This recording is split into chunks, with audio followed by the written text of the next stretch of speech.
Le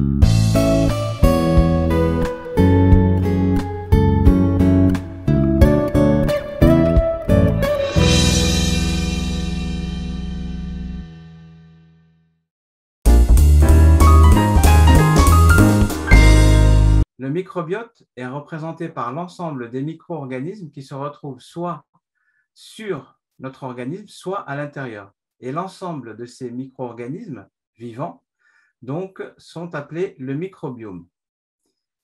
Le microbiote est composé de bactéries, de virus, de parasites, de champignons et d'archées.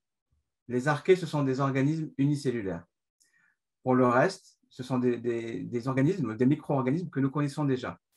D'habitude, ces micro-organismes sont considérés comme pathogènes ou comme dangereux pour l'organisme. En fait, il n'en est rien pour la majorité.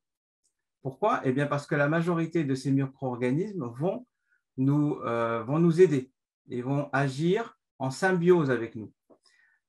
Qu'est-ce que la symbiose? La symbiose, c'est une association à bénéfice réciproque. Ça veut dire que ces micro-organismes vont nous apporter des choses intéressantes pour nous et nous allons leur apporter des choses intéressantes pour eux.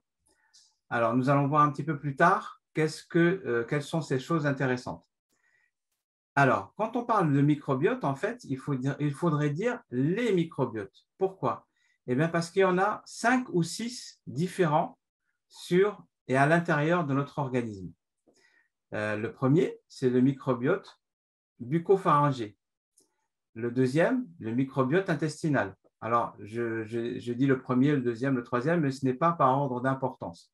Nous verrons que le microbiote le plus important en quantité, c'est le microbiote intestinal. Donc, on a dit donc, le microbiote buccal ou bucco-pharyngé, le microbiote intestinal. Il y a aussi le microbiote cutané. Il y a aussi le microbiote pulmonaire, le microbiote vaginal et donc aussi le microbiote qu'on le retrouve au niveau de l'estomac. Tout ça, en fait, ce sont des organismes microscopiques qu'on va retrouver et qui ont une certaine unité, c'est-à-dire qu'on retrouve à peu près les mêmes types de bactéries ou de virus à l'intérieur de ces microbiotes, de ces différents microbiotes. Mais ce qui va nous intéresser plus particulièrement, c'est le microbiote intestinal. Pourquoi?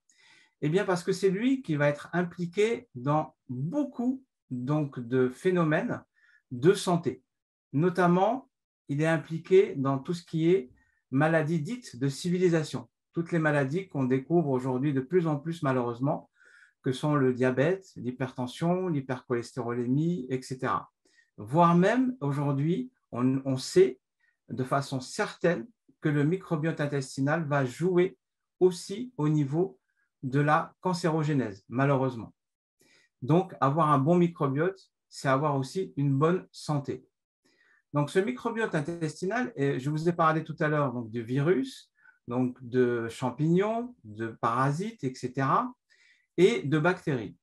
En fait, quand on parle de microbiote intestinal, on parle surtout de bactéries. Pourquoi? Eh bien, tout simplement parce que c'est elles qui vont peupler de façon la plus importante notre tractus digestif qui va de la bouche à l'anus. Lorsqu'on regarde la concentration des bactéries de la bouche à l'anus, en fait, cette concentration va augmenter, augmenter, augmenter petit à petit jusqu'à arriver enfin au côlon où elle sera la plus importante et où on dénombre à peu près 100 000 milliards de bactéries au niveau du côlon.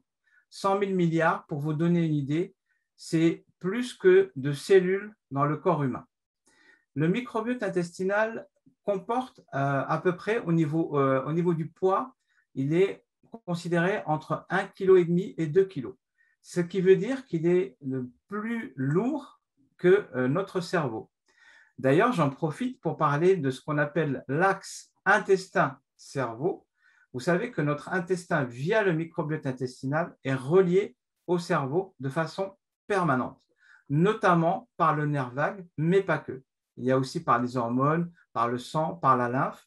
Donc, il y a différentes façons d'interaction entre notre microbiote, notre intestin et notre cerveau.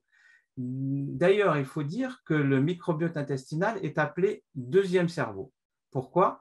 Eh bien parce qu'il y a 200 millions de neurones qui innervent donc notre intestin et l'interaction entre le microbiote et l'intestin est permanente. Lorsque lorsque le cerveau envoie une information à l'intestin, pendant le même temps, en envoie 10. Donc en fait, il y a une interaction quasi permanente.